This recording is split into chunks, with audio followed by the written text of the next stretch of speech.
A powerful storm is making its way through Southern California. Find out which areas are most at risk for flooding. See It Live starts now.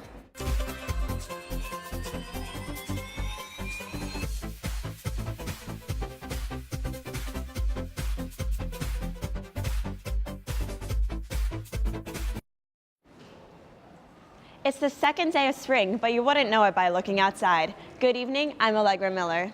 And I'm Drew Jones. Rain is still falling across Southern California, with some areas getting just a couple inches, while others are under mandatory evacuations. Flash flood warnings were issued this week for communities across the Southland. Santa Barbara County residents near January's mudslides are under mandatory evacuation. Flash flood watches are still in effect for 3 counties. This latest storm to hit Southern California brought down a hillside in Latona Canyon this morning. Residents living near the area were evacuated last night. Latona Canyon is situated in East Sun Valley, just north of Burbank. More than 7,000 acres of land in the region burned last September. And the Latona fire creating ideal conditions for flooding. The scorched area includes parts of Burbank, Glendale, and the eastern San Fernando Valley. There were no injuries or structural damages in the hillside collapse, but Latona Canyon Road remains closed from the 8300 block all the way to the 210 freeway. Streets are not yet flooding, but heavier rainfall could cause additional street closures. The community remains under voluntary evacuations. There are evacuation centers in Burbank, Sun Valley, and Sylmar. The Sylmar Recreation Center has transformed into a Red Cross Disaster Relief Center. Volunteers have set up snack tables and cots in the event that people need to escape the rain for a few hours or even evacuate their home. A flash flood watch will remain in effect until 5 a.m. tomorrow. Montecito remains on high alert amid fears of deadly mudslides from the storm's heavy rainfall.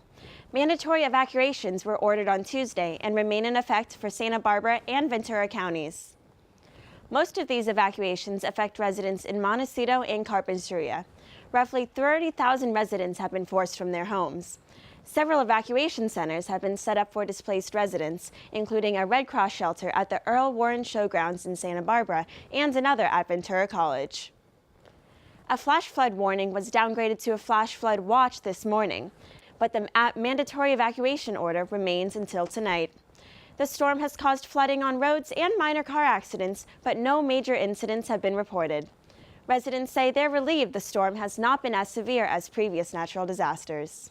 I think that people are in the watch mode. I don't think that anything's happened yet, so it's not like there has been a flow. People were more worried during the actual fire, like the Montecito residents, and hoping that everyone was okay. But on campus, I really haven't noticed that people were nervous. Montecito isn't the only Southern California city that's been impacted by the storm. Annenberg Media's Leslie Umbries is live at the Western Avenue Bridge in Mid-City for a look at how the rains are affecting traffic. Leslie?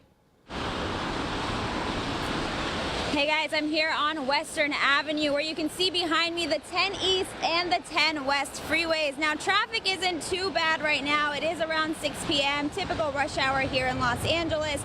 But with the rain that we've been seeing all day on and off, it could get worse later on this evening.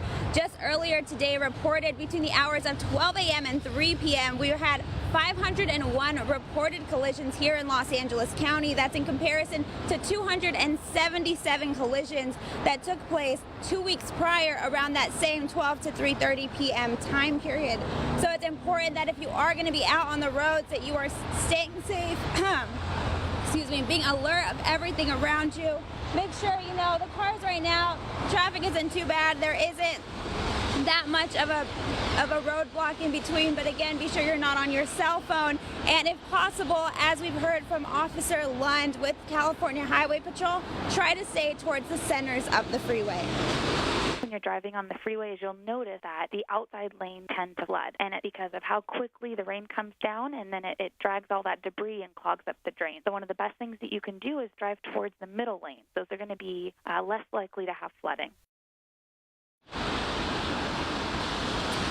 Exactly, as she's saying, you know, being in the middle lanes is important. Earlier today, we did see 2 collisions happen here on the 10 West, closer to Boyle Heights on Soto Street. The first one was 2 buses collided, leaving 13 people injured and hospitalized. And also a pickup truck slid into an embankment close to the 10 West, also near East Los Angeles in the Boyle Heights area. Again, the rain has let up right now, but we should be expecting some rain later on this Thursday night. So if you are going to be driving, you know, right now during rush hour traffic, if you're going to be going out later tonight, please again be alert. We do not want to add to the number of collisions that we've already seen today.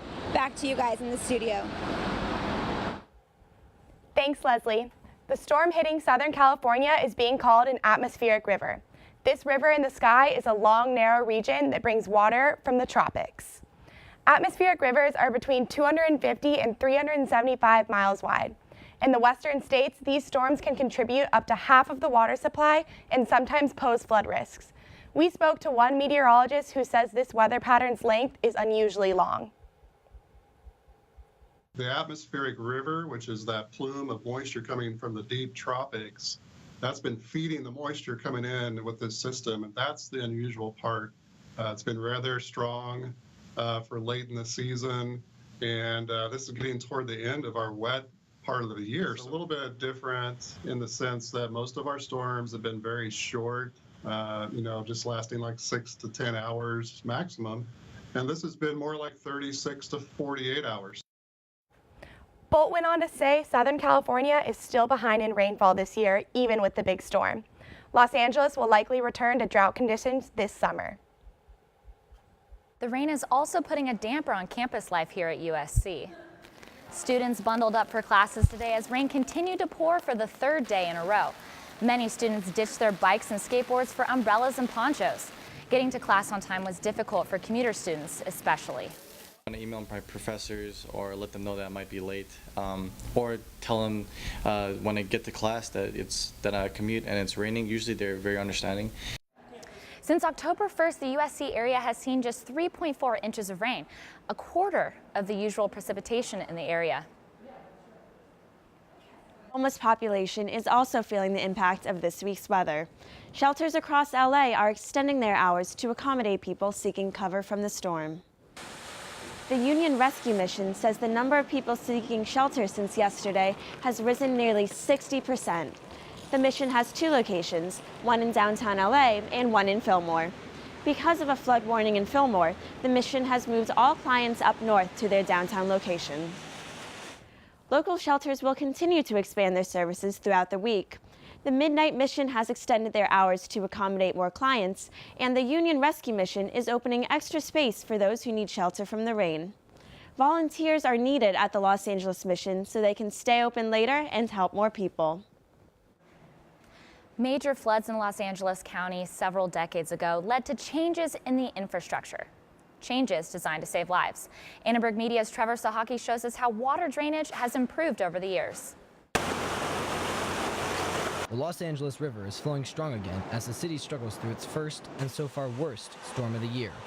But 80 years ago, in March of 1938, its banks overflowed and the usually quiet trickle transformed into a raging giant. Almost 100 people were killed and about $70 million in damage was done as water rushed through the streets. The Public Works Department did as much as they could. The Public Works Department, there as in every other disaster, has the responsibility to help clean it up, to collaborate with the other responsible agencies. It was determined that, with World War II on the horizon, Los Angeles and the LA River were an issue of national security. After that devastating 1938 flood, contingencies were put in place to ensure that no matter how hard the river moves or how high the water level goes, that destruction would never occur again. The U.S. Army Corps of Engineers got to work, lowering and widening the channel and reinforcing the dirt sides with steel and concrete. They added more levees and drains and separated the river as much as possible to divert it in times of heavy flow.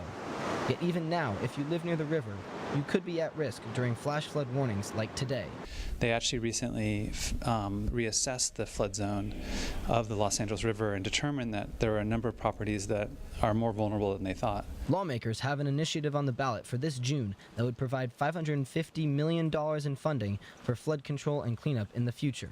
Although we're not nearly in as much danger as in 1938, every time it rains, the LA River reminds us it's here. For Annenberg Media, I'm Trevor Sahaki. The first days of spring are bringing more than rain. Some areas are even getting showered with snow.